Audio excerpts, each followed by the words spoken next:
Marcus Chen had always been told that humans were expendable in the galactic hierarchy. The Zephyrian Empire controlled 17 star systems, their crystalline ships gleaming like deadly jewels against the void. Humans were just another conquered species, useful for mining operations and manual labor that their advanced technology couldn't efficiently handle. But Marcus never accepted that narrative. The mining station on Kepler 442b was supposed to be routine. Extract the rare metals, stay out of the way of Zephyrian overseers, and count down the days until his contract ended. The artificial atmosphere hummed constantly, a reminder that this barren rock wasn't meant for human life. Most workers kept their heads down, spoke in whispers, and avoided the tall, elegant aliens who moved through the facility like living sculptures. Marcus had been welding support beams in Section C when the explosion shook the entire station.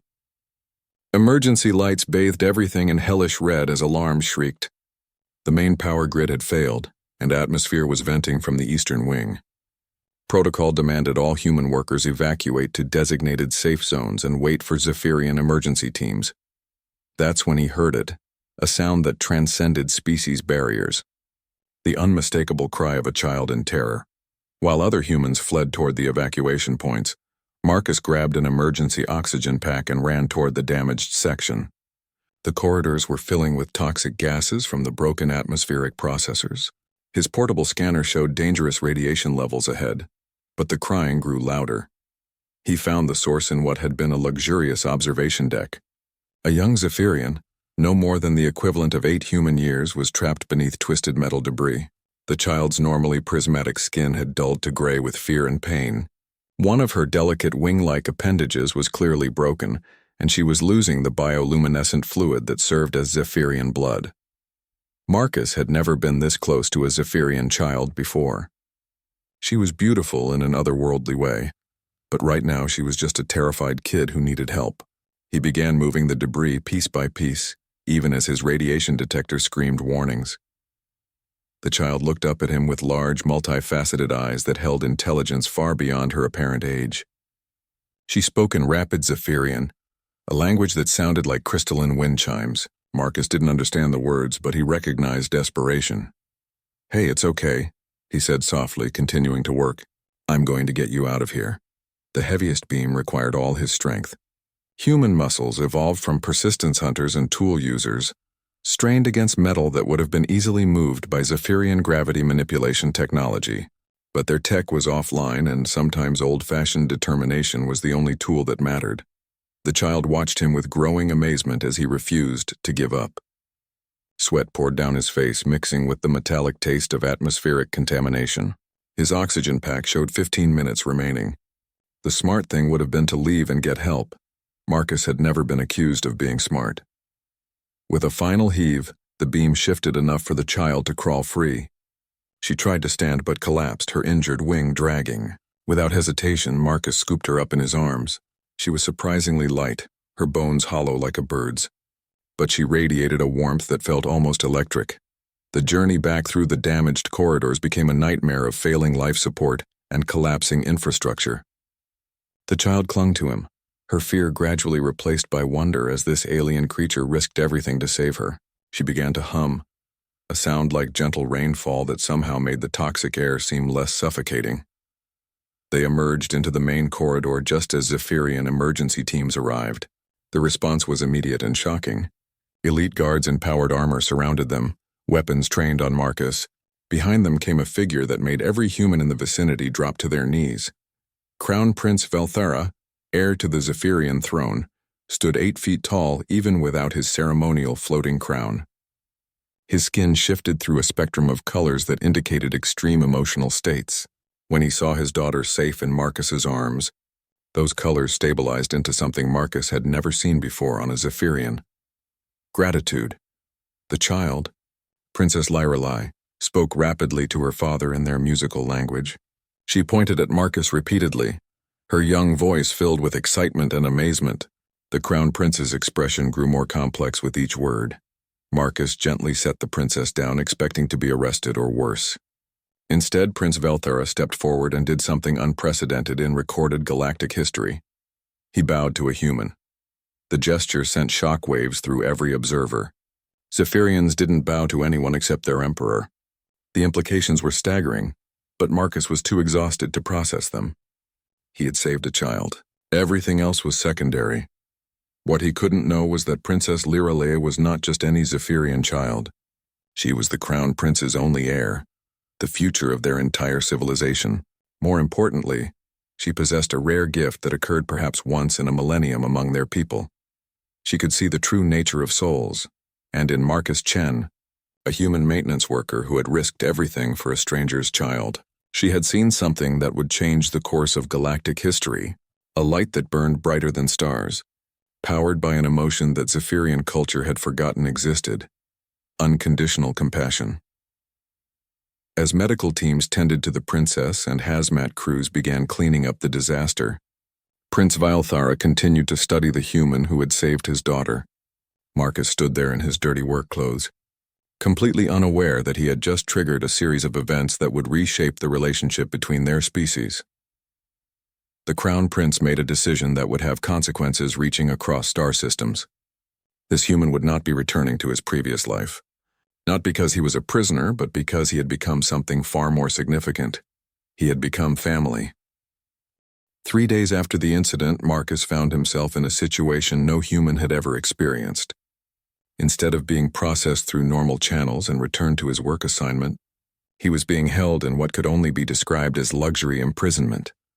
The quarters they'd given him were larger than most human family homes. The walls seemed to be made of living crystal that shifted colors based on his mood, something that took considerable getting used to.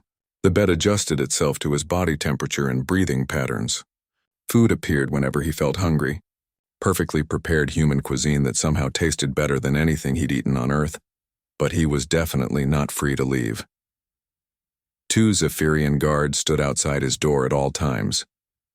They were polite, even respectful, but they made it clear that he was to remain in his quarters until summoned. Marcus had tried asking questions, but the guards' translation devices seemed to malfunction whenever he inquired about his status or future. On the 3rd evening, Princess Liralea visited him. She arrived without fanfare, simply walking through the crystal door as if it were water. Her wing had been repaired with some kind of biometallic framework that made it shimmer like spun starlight. She carried what appeared to be a small glowing orb in her hands. "Marcus Chen," she said, pronouncing his name with careful precision. Her English was accented but clear. "I have been learning your language." Marcus stood up from where he'd been reading on a tablet provided by his hosts. The device contained what seemed to be the entire cultural history of the Zephyrian Empire, translated into various human languages. It was fascinating reading, but it raised more questions than it answered. "Princess," he said, unsure of the proper protocol, "how are you feeling? Is your wing healing properly?" She smiled, an expression that on a Zephyrian face involved a subtle shift in the bioluminescent patterns beneath her skin. "It heals well, thanks to you. But that is not why I come." She held out the glowing orb. "This is a memory crystal. It holds the story of what you did as I experienced it. My father has watched it many times." Marcus accepted the crystal, surprised by its warmth. "I don't understand. Why would that matter?" "Among my people," Liralea explained, settling onto a chair that materialized from the floor to accommodate her. "Children of the royal line are born with special gifts. Mine is to see the true nature of living beings, their intentions, their character, their potential." The princess's large eyes seemed to look through him rather than at him. "When you saved me, I saw something that has never been recorded in our histories. A human soul that burns with pure altruism. You risked your life for a stranger, for someone your people have been taught to fear." Marcus shifted uncomfortably. "Any decent person would have done the same thing." "No," she said firmly. "That is what makes your species remarkable, and what my people have failed to understand. You say any decent person as if decency is common among humans, but we have studied thousands of species across the galaxy. What you call basic decency is actually extraordinarily rare." She stood and walked to the crystal wall, which became transparent at her approach, revealing a stunning view of the space station and the planet below.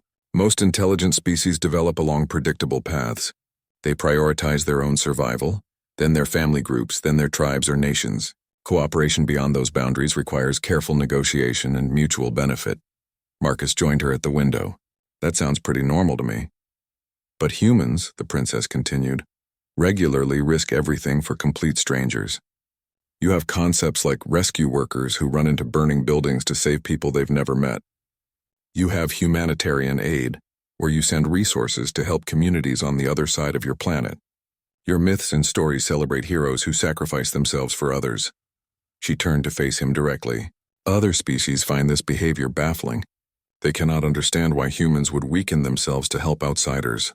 My father's advisors initially recommended that humans be classified as a potential threat because your altruistic tendencies are so unpredictable. I never thought of helping others as threatening, Marcus said quietly. That is exactly what makes you dangerous, Princess Lyrelai replied, but she was smiling. A species that cannot be controlled through standard incentive structures. A people who might sacrifice strategic advantages to save enemy civilians. Beings who would risk their lives for a child of their conquerors. The implications of her words began to sink in. So what happens now? Now my father faces a dilemma that has no precedent in Zephyrian law or custom. You saved the heir to the throne.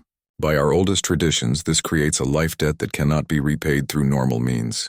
But you are human, a conquered species with no legal standing in our empire. She activated something on her wrist, and a holographic display appeared showing various star charts and legal documents. The advisors have proposed 17 different solutions. Some want to grant you honorary citizenship. Others suggest monetary compensation and relocation to a human colony world. A few even recommend that you be adopted into a minor noble house.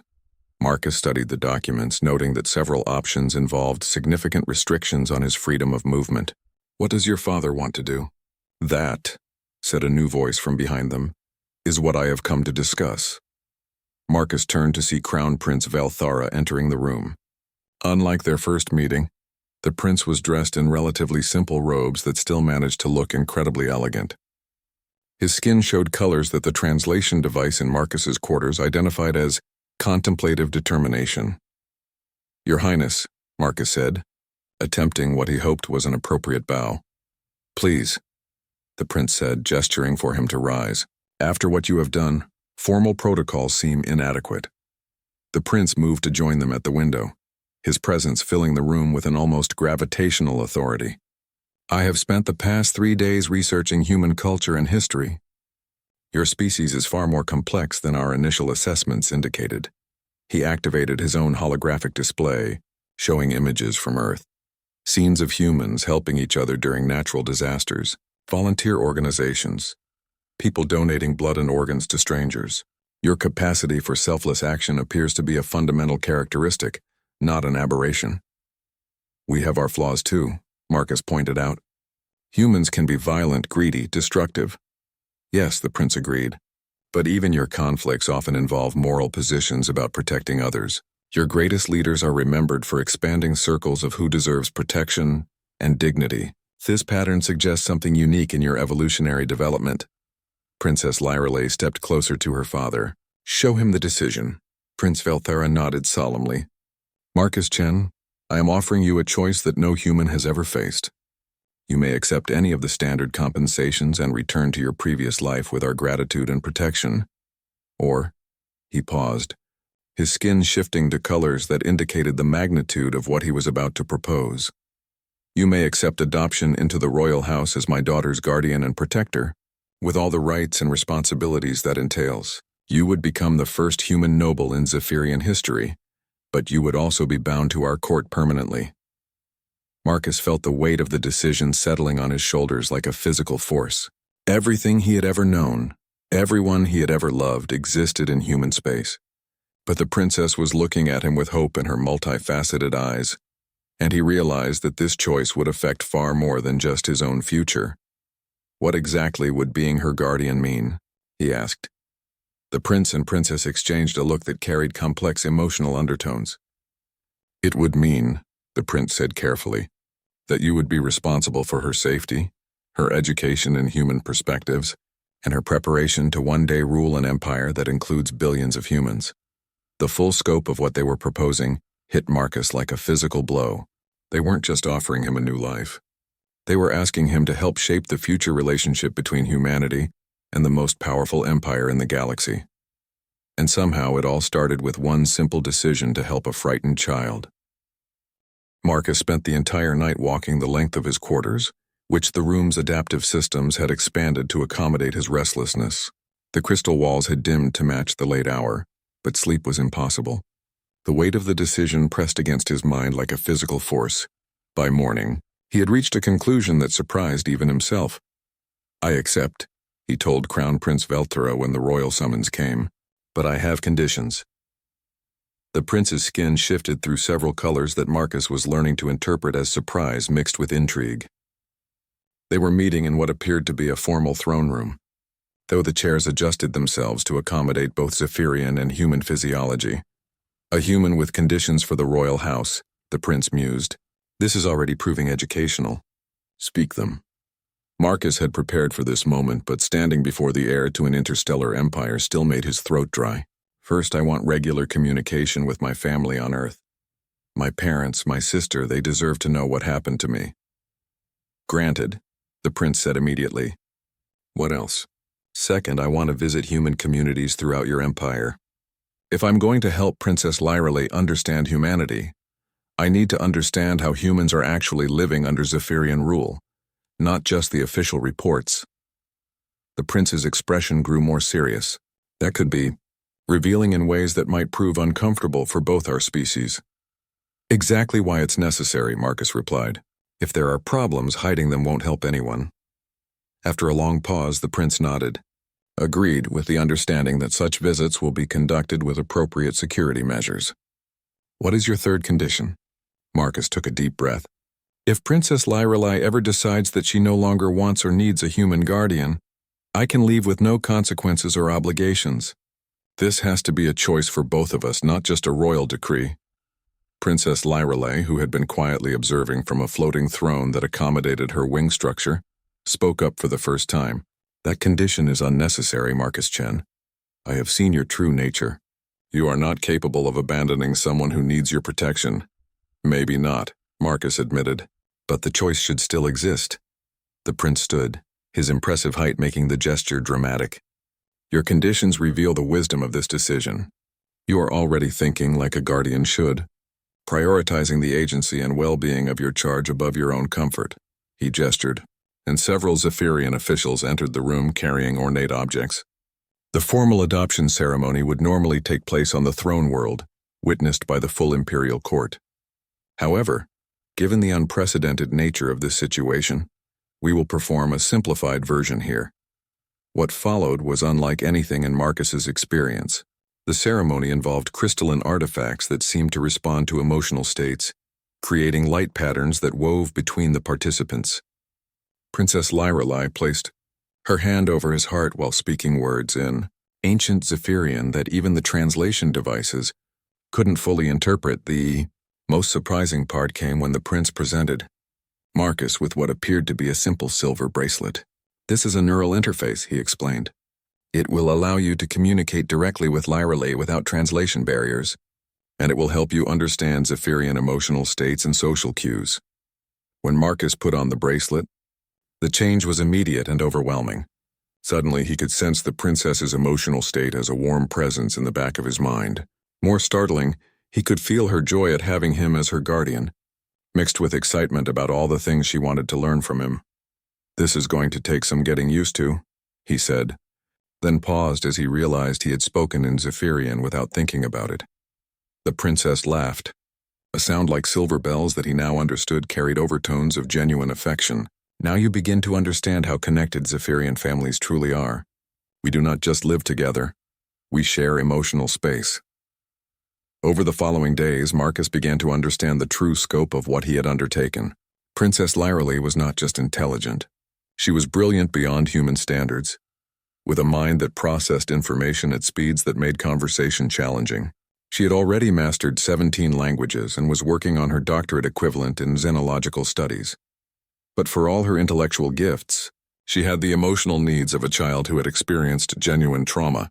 The mining station explosion had been her first exposure to real danger, and her rescue by Marcus had created psychological patterns that her Zephyrian tutors couldn't address.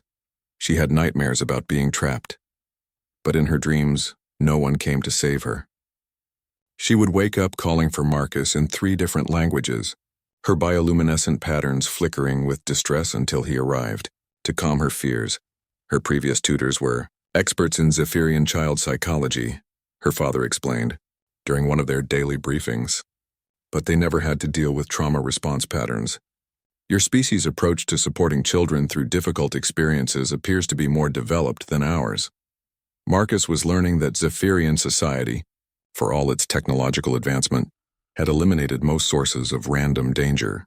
Their children typically grew up in perfectly controlled environments where genuine fear was a theoretical concept. Lorelai's experience had exposed a gap in their cultural knowledge. She needs to feel safe, Marcus explained, but she also needs to feel capable. Wrapping her in protection won't help her process what happened. She needs to gradually build confidence that she can handle dangerous situations. This led to Marcus's first major innovation as a guardian. Instead of restricting the princess's activities, he began teaching her basic human survival skills. How to assess dangerous situations, how to find shelter and resources, how to help others in emergency situations. The Zephyrian court was scandalized. Royal children were not supposed to learn primitive skills like manual tool use or physical problem solving. But Princess Lorelai threw herself into the lessons with enthusiasm that surprised everyone. Humans learn these things as children, she said while practicing knot tying with intense concentration. How to think when technology fails. How to help others when systems break down. These are not primitive skills. They are wisdom. The breakthrough came during a simulated emergency exercise that Marcus had designed. When the princess successfully rescued a training dummy from a collapsed structure using only basic tools and human techniques, her confidence transformed completely. I understand now, she told her father that evening. Marcus didn't save me because he was stronger or had better technology. He saved me because humans learn to see solutions, where others see only problems.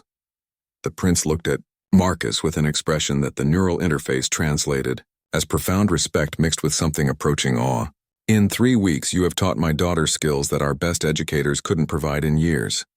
But more than that, you have helped her understand her own capabilities in ways that traditional Zephyrian child-rearing cannot address.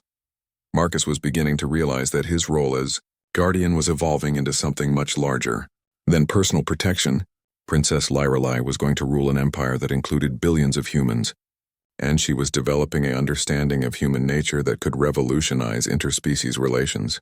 But first, she was still a child who needed someone to check for monsters under her bed and remind her that nightmares weren't real.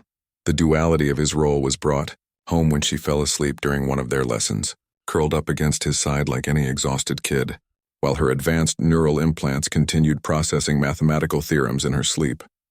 Marcus gently covered her with a blanket and dimmed the room's lighting, watching over the future empress of the galaxy, while she dreamed of adventure and safety in equal measure. 2 months into his guardianship, Marcus faced his first real crisis. The call came during Princess Lorelai's morning linguistics lesson, when she was working on her 32nd language. The neural interface carried an urgent summons that made both their minds ring with alarm. Crown Prince Valthara met them in the command center. His skin cycling through colors that Marcus had learned indicated extreme stress. Around them, holographic displays showed star charts marked with ominous red indicators. The hegemony has begun military operations in the Outer Rim, the prince announced without preamble. 3 human colony worlds are under attack. Marcus felt his blood run cold. The hegemony was an aggressive expansionist empire that had been testing Zephyrian boundaries for decades. But they had never been bold enough to attack populated worlds before. Why target human colonies? Marcus asked. They're barely defended. That appears to be precisely the point, the prince replied grimly. Intelligence suggests this is a test of our commitment to protecting conquered species. If we fail to respond decisively, they will interpret it as weakness throughout our empire. Princess Lorelai stepped forward, her young face showing determination that seemed far older than her years. We have to help them. The situation is more complex than simple military response, her father explained. The hegemony has taken civilian hostages on all 3 worlds. Any direct assault would result in massive casualties. Our fleet commanders are recommending a siege strategy that could take months to resolve. Marcus studied the tactical displays, noting the positions of hegemony ships and the estimated locations of civilian populations. What kind of resources do they have on those worlds? Manufacturing capability, defensive positions, local leadership, standard colonial infrastructure, a Zephyrian military advisor replied. Agricultural processing, basic mining operations, small spaceports, minimal defensive capabilities. Most of the human population consists of farmers and technical workers. You're thinking about this wrong, Marcus said, an idea beginning to form. You're treating this like a conventional military problem, but humans don't fight conventionally when their communities are threatened. Princess Lyralee's eyes brightened as she began to understand his direction. Through their neural link, he could feel her mind working through possibilities with frightening speed. Humans have a history of asymmetric warfare, she said to her father. When faced with superior military force, they adapt, improvise, and turn environmental factors into advantages. The prince looked between them with growing interest. What are you proposing? Marcus pointed to the tactical display. Don't send a fleet.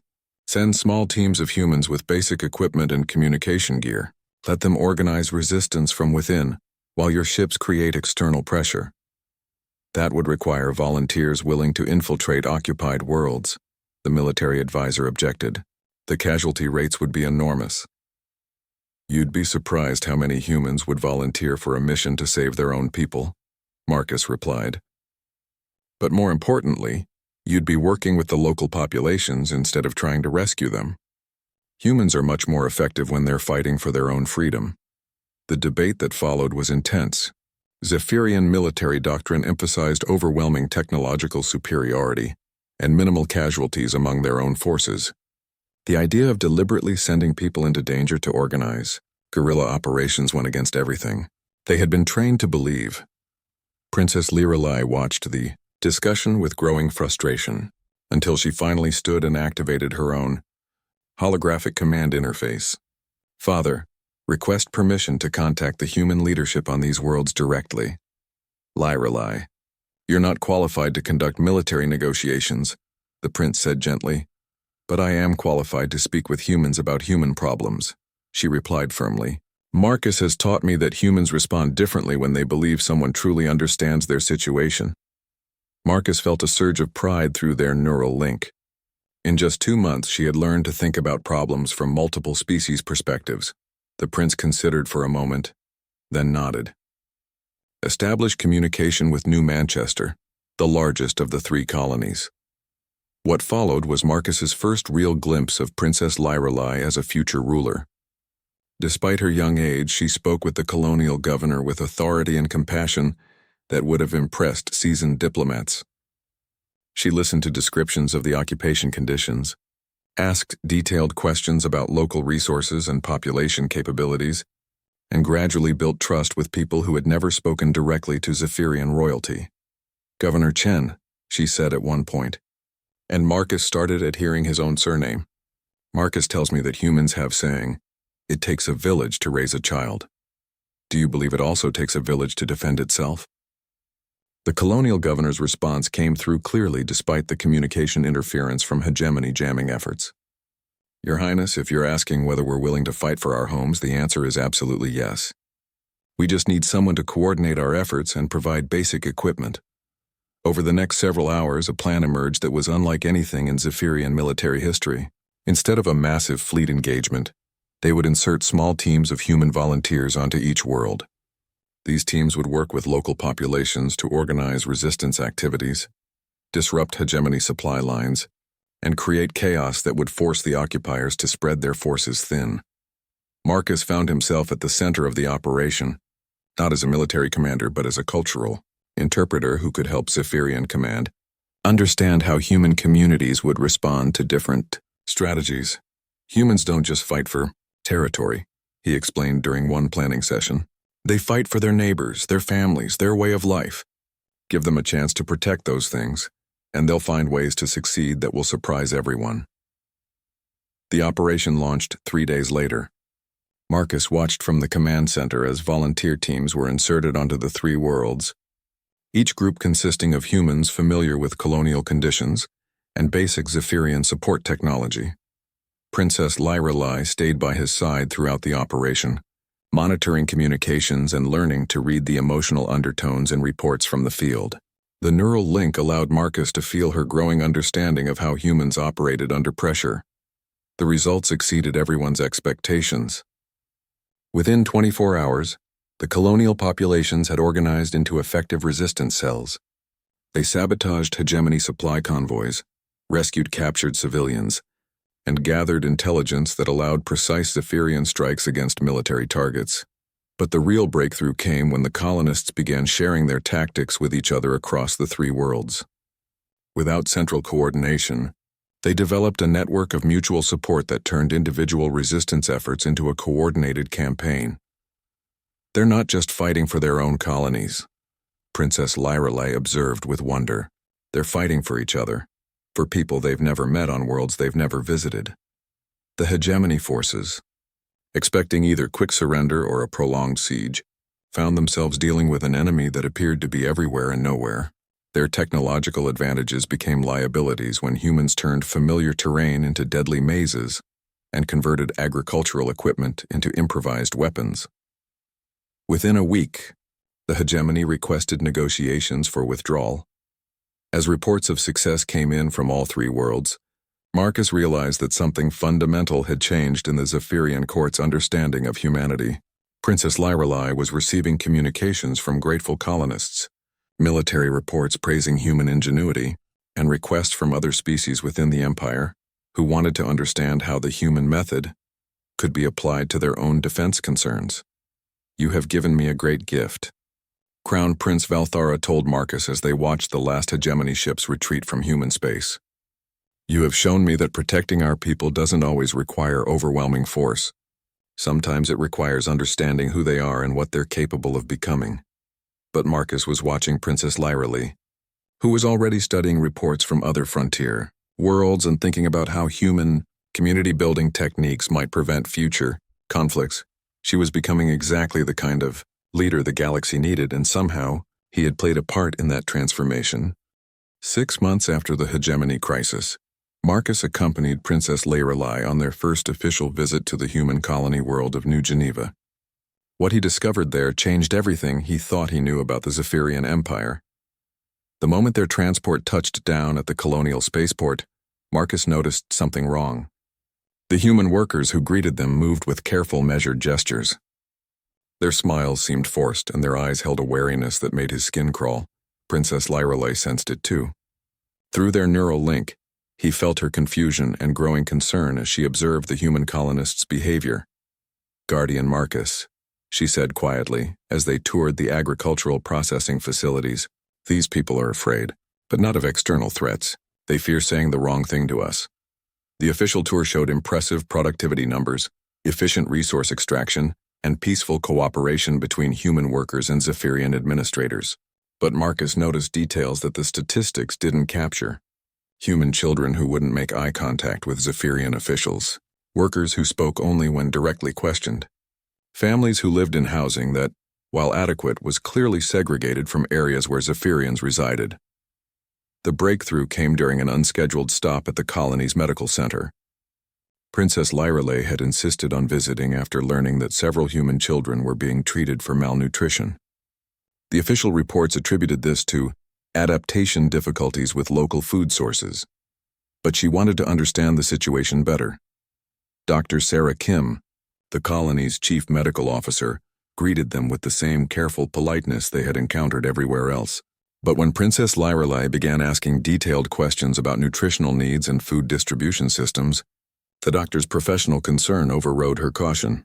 "Your Highness," Dr. Kim said hesitantly, "the nutritional issues aren't really about food adaptation. The problem is access. Human workers receive caloric allocations based on Zephyrian metabolic models, but our species has different requirements." Marcus felt his stomach clench. "You're saying they're not getting enough food?" "The allocations are mathematically calculated to maintain health and work capacity," Dr. Kim explained, her words careful but pointed. "But they don't account for things like human stress responses, pregnancy requirements, or the caloric needs of growing children." Princess Lyrelei's emotional state through the neural link shifted to something Marcus had never felt from her before, cold-focused anger that reminded him powerfully of her father's presence during the hegemony crisis. "Show me the allocation formulas," she said, quietly, What they discovered in the colony's administrative records was a systematic gap between policy, intention, and practical implementation. Zephyrian administrators genuinely believed they were providing adequate care for human populations, but their calculations were based on incomplete data about human physiology and social needs. Humans required more calories during stress periods. Human children needed different nutritional balances than adults. Human family structures created emotional needs that affected physical health. None of these factors had been included in the standardized care protocols used throughout the empire. This is happening on every human world, isn't it? Marcus asked the governor during a private meeting that evening. Governor Martinez nodded grimly. We've learned not to complain too loudly. The Zephyrians aren't cruel, they're just systematic. They create policies based on their understanding of our needs, but they don't really ask us what we actually need. Princess Lyrelay had been quietly listening to the conversation, her young face showing a maturity that seemed to age her before Marcus's eyes. Why have these issues never reached the imperial court? Because the reporting systems filter information through Zephyrian administrators, Governor Martinez explained. They report that quotas are being met, problems are being addressed, and populations are stable. From their perspective, that's all true. Marcus was beginning to understand the full scope of the problem. It wasn't malicious oppression, it was bureaucratic blindness on a galactic scale. The Zephyrian Empire had conquered dozens of species and developed standardized systems for managing diverse populations, but those systems were designed by Zephyrians for Zephyrian understanding.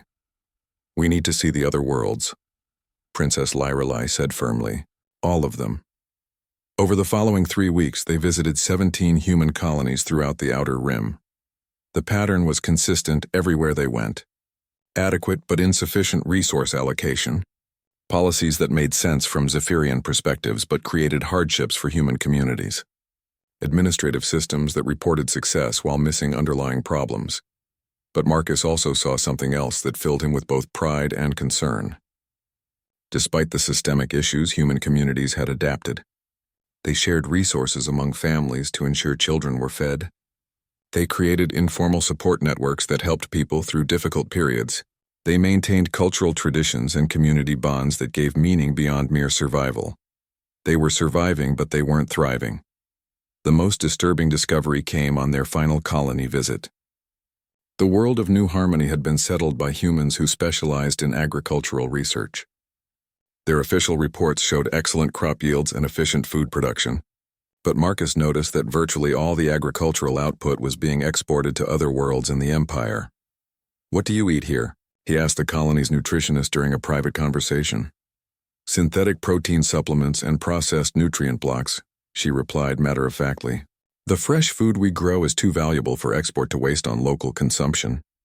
Marcus stared at her in disbelief. "You're producing food but not allowed to eat it." "We're allowed to eat the portions allocated in our nutrition plans," she corrected. "The rest goes to support other worlds in the Empire that have different production specialties." That evening, Marcus sat with Princess Lyrelay in their transport.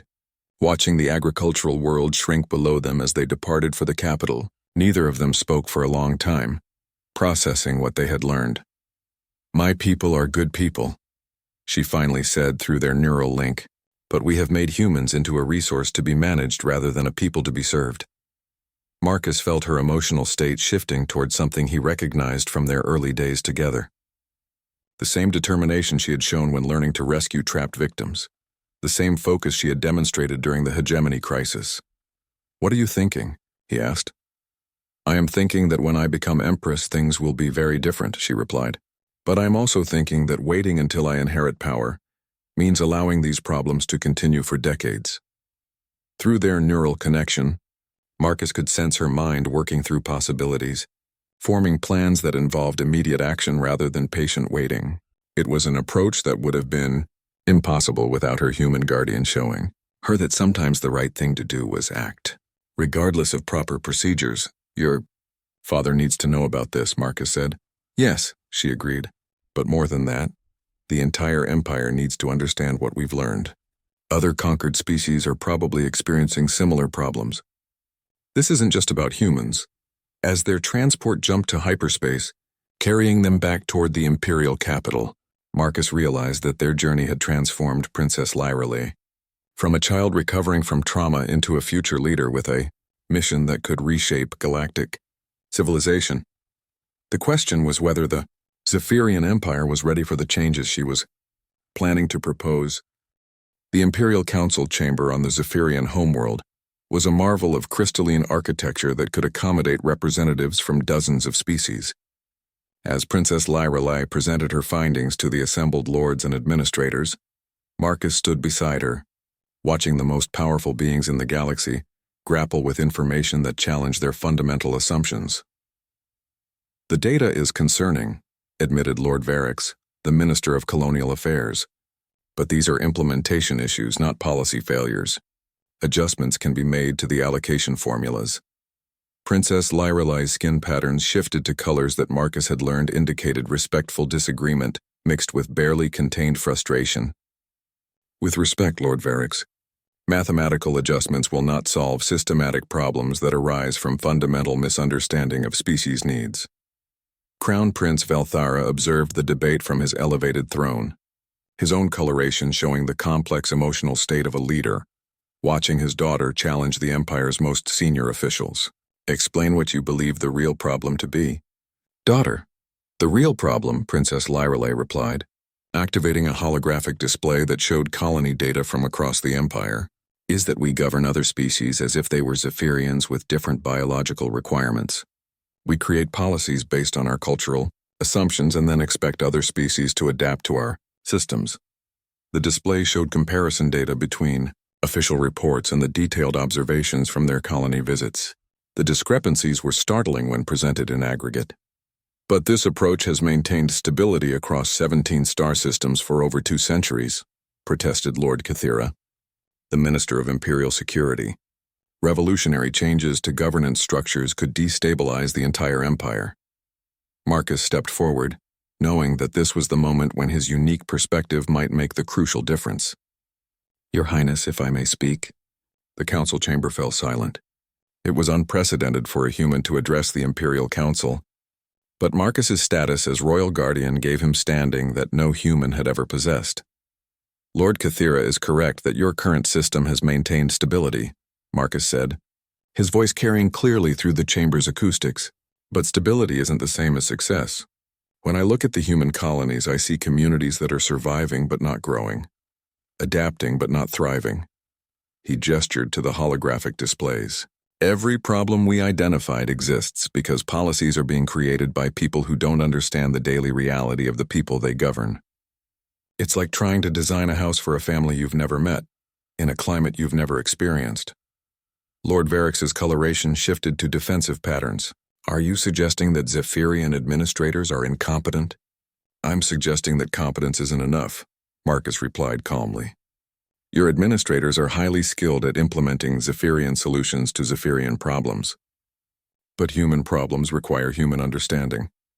Princess Lyrelai activated another display, this one showing the social networks and community structures that human colonies had developed to compensate for systemic gaps in imperial policy. "Look at what humans have created despite our governance." "Not because of it," she said. "Resource-sharing networks that ensure no child goes hungry, even when official allocations are insufficient. Community support systems that provide emotional and practical help during crises. Cultural preservation efforts that maintain identity and meaning beyond mere survival." The assembled lords studied the displays with growing interest. Many of them had never seen detailed analysis of how subject species actually lived within the Empire. "These adaptations suggest remarkable resilience," admitted Lord Thysa, the Minister of Cultural Affairs. "But they also suggest that our standard approaches may be inadequate for this species." "Not just this species," Princess Lyrelai said firmly. "I propose that we conduct similar detailed assessments of all subject species within the Empire. I believe we will find that many of our policies are creating similar gaps between intention and result." The debate that followed was intense and sometimes heated. Traditional Imperial Council members argued for gradual reforms and careful study. Progressive voices called for immediate policy changes. Military representatives worried about the security implications of acknowledging systematic governance failures. Marcus found himself serving as a translator between different ways of thinking about governance and responsibility. When Lord Kathira worried about human communities becoming ungovernable if given more autonomy, Marcus explained how human self-governance actually created more stability, not less. Humans are more cooperative when they feel their voices are heard and their needs are understood, he said. Give them meaningful participation in decisions that affect their communities, and they'll work harder to make those decisions succeed. When Lord Varix questioned whether other species would have similar needs for cultural autonomy, Princess Lyrelai showed data suggesting that many subject species had developed their own compensatory networks and underground support systems. The pattern suggests that we have been systematically underestimating the importance of species-specific governance approaches, she concluded. Our empire is strong, but it could be stronger if we learned to work with our subjects' natural tendencies instead of requiring them to adapt to ours. The breakthrough came when Emperor Zephys himself entered the chamber. The ancient ruler rarely attended routine council sessions, but the implications of this debate had reached his attention. His presence immediately shifted the entire dynamic of the discussion. "Daughter," he said to Princess Lyrelai, "your guardian has taught you to think in ways that surprise me. Explain what you propose we do with this knowledge." Princess Lyrelai straightened, and Marcus felt through their neural link the moment when she transitioned from concerned royal child to future empress with a vision for her empire. "I propose the creation of species integration councils," she said. "Representatives from each subject species would work directly with imperial administrators to develop policies that account for cultural and biological needs. Instead of imposing Zephyrian solutions, we would develop collaborative approaches. Such councils would essentially give conquered species a voice in their own governance," Lord Kathira pointed out, his tone suggesting he found this concept troubling. "Yes," Princess Lyrelai replied without hesitation. "And I believe this would make them more invested in the success of the empire, not less." Emperor Zephys studied the data displays for a long moment, his ancient mind processing implications that stretched far beyond immediate policy concerns. "This approach represents a fundamental shift in imperial philosophy," he said finally. "From management to partnership." "Exactly, grandfather," Princess Lyrelai said, using the informal address that emphasized family connection over political hierarchy. "An empire built on partnership rather than dominance would be stronger, more adaptable, and more sustainable." The Emperor's gaze shifted to Marcus. "Human, your influence on my heir has been profound. Do you believe your species would embrace partnership with those who once conquered them?" Marcus considered the question carefully. "Your Majesty, humans have a saying, trust is earned, not commanded. If you demonstrate genuine commitment to partnership, humans will respond with loyalty that goes far beyond mere compliance. And if this experiment fails," the Emperor asked, "if partnership leads to rebellion and fragmentation, then we will learn from the failure and adapt," Princess Lyrelai interjected. "But if we don't try, we will never know what our empire could become." The Emperor nodded slowly, his decision carrying the weight of galactic history. "Very well. We will implement pilot programs on selected worlds.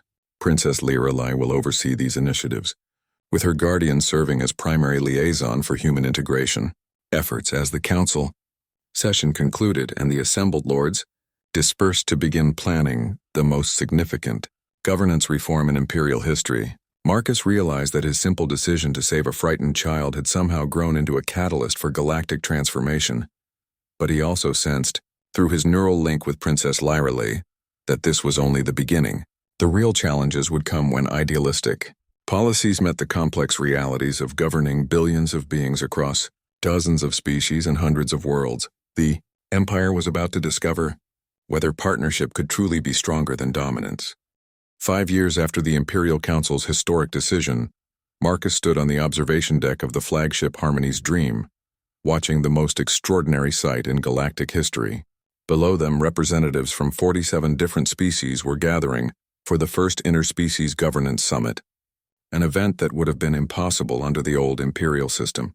Princess Lyrelai, now 18 and bearing the formal title of Imperial Heir and Director of Species Integration, stood beside him reviewing the final preparations.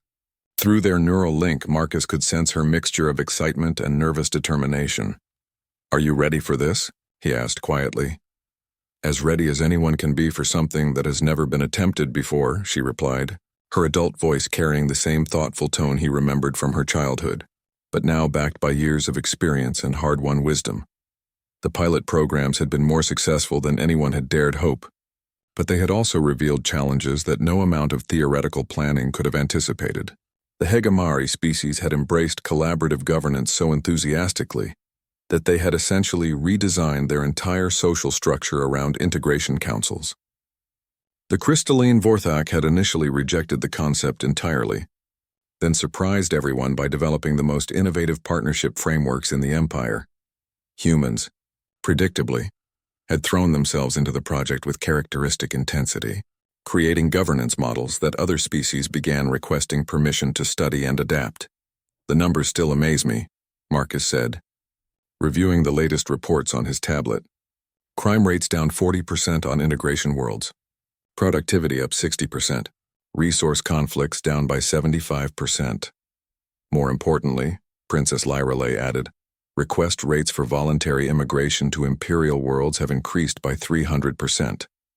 When species see that they can maintain their cultural identity while benefiting from Imperial technology and protection, they choose partnership over resistance. The transformation hadn't been without setbacks. The Corvin Rebellion in the 7th month had nearly derailed the entire program when traditional Imperial administrators attempted to suppress a cultural celebration that they deemed security risk. It had taken Princess Lyreley's personal intervention and 3 weeks of careful negotiation to resolve the crisis. I still can't believe how you handled the Corvin situation, Marcus said, remembering the delicate diplomatic dance required to convince both sides that misunderstanding didn't have to lead to permanent hostility. You taught me that sometimes the bravest thing is to admit when you're wrong and ask for help fixing the problem, she replied. The Corvins didn't want to leave the Empire. They just wanted their voices heard. That crisis had led to one of Marcus's proudest moments as her guardian. Princess Lyreley had stood before the Imperial Council and formally apologized for the administration's mistakes, then outlined specific reforms to prevent similar incidents. Her willingness to take responsibility for failures that weren't directly her fault had earned respect from species representatives throughout the Empire. The summit below them represented the culmination of 5 years of careful relationship building, policy experimentation, and gradual trust development. For the first time in galactic history, representatives from subject species would have formal input into empire-wide policy decisions. Your father looks nervous, Marcus observed, noting Crown Prince Valthera's colors as he greeted arriving delegations. He should be, Princess Lyreley said with a slight smile. We're about to discover whether the empire we've been building can survive contact with everyone who has to live in it. The opening ceremony was both magnificent and deliberately symbolic. Instead of the traditional Zephyrian hierarchy display, the participants arranged themselves in concentric circles that emphasized equality and mutual respect. Princess Lyreley delivered the opening address in 17 different languages, switching between them seamlessly as she addressed each delegation in their native tongue. We gather today not as rulers and subjects, she said, but as partners in building a civilization that honors the strengths and wisdom of every species that calls this empire home. Marcus watched from the diplomatic gallery as representatives who had never been allowed to speak directly to Imperial leadership presented their concerns, suggestions, and visions for the future. A HFY engineer proposed infrastructure modifications that would benefit multiple species simultaneously. A human cultural anthropologist outlined education reforms that would help young people from all species understand and appreciate their neighbors' perspectives. Most remarkably, a Corvin philosopher presented a framework for conflict resolution that drew on traditional practices from dozens of different cultures. They're not just participating, Princess Lyreley observed through their neural link. They're innovating, creating solutions that none of us could have developed alone. The real test came during the policy integration sessions, where theoretical ideals met practical governance realities. Marcus watched Princess Lyreley moderate discussions between species whose fundamental worldviews seemed incompatible, finding common ground through patient translation of concepts and careful attention to underlying needs. When the aquatic pelagics expressed concerns about atmospheric environment modifications, she helped them develop underwater habitation alternatives that actually improved life quality for several other species as well. When the highly structured hierarchans worried that collaborative governance would create chaos, she showed them how clear role definitions and responsibility frameworks could maintain order while allowing flexibility. "You've become an extraordinary leader," Marcus told her during a brief break between sessions. "I've become what you taught me to be," she replied, "someone who listens before speaking, who seeks to understand before trying to be understood, and who remembers that every being has something valuable to contribute." The summit's final declaration was unlike any document in imperial history. Instead of proclamations handed down from above, it was a collaborative agreement signed by representatives from every species in the empire. The document established formal structures for ongoing cooperation, created mechanisms for peaceful conflict resolution, and outlined shared principles for future development. But the most significant moment came during the closing ceremony, when Emperor Zephus announced his decision to formally abdicate in favor of Princess Lyrelai, making her the youngest empress in Zephyrian history and the first to rule through collaborative partnership rather than imperial decree. "The galaxy has changed," the ancient emperor said, his words carried to every world in the empire through instantaneous communication networks. "Our empire must change with it, and my heir has shown us how to build something stronger than conquest." Later that evening, as the various delegations departed for their homeworlds, Marcus found himself alone with the new Empress Lyrelai in the flagship's garden dome, surrounded by plants from dozens of different worlds that had learned to grow together in carefully balanced harmony. "Do you ever wonder what would have happened if you hadn't saved me that day?" she asked, settling onto a bench that overlooked the spectacular view of space. Marcus considered the question seriously. "I think someone would have eventually realized that partnership was stronger than dominance. Maybe it would have taken longer, maybe the path would have been different, but I believe the galaxy was ready for this change." "Perhaps," she agreed, "but I'm grateful it happened this way, that you were the one who showed me what humans could be, what any species could be when given the chance to be their best selves." Through their neural link, Marcus felt the weight of responsibility she carried, but also her confidence in the future they had helped create. The empire she would lead was vastly different from the one that had conquered humanity, but it was also stronger, more adaptable, and more just. "I have a confession," Marcus said. "When I first accepted the role of your guardian, I thought I was just protecting one child. I never imagined we were laying the foundation for a new kind of civilization." Empress Lyrelai smiled, her adult face still showing traces of the frightened child he had rescued so many years ago. "That's what makes humans so remarkable, Guardian Marcus. You do the right thing without calculating the consequences. And somehow that creates better outcomes than all our careful planning." She stood and activated a communication panel, preparing to send her first official message as Empress to every world in the Empire. Now comes the real work. Building the future we've imagined, one world, one species, one relationship at a time. Marcus watched as she began composing a message that would reach billions of beings across hundreds of worlds, officially beginning a new era of galactic civilization. His role as guardian had evolved into something he had never expected. He had become a bridge between species, a translator of dreams into reality, and a witness to the transformation of an empire into something unprecedented in galactic history. The frightened child he had saved had grown into a leader who would reshape the galaxy through the simple revolutionary principle that everyone deserved to be heard, understood, and valued.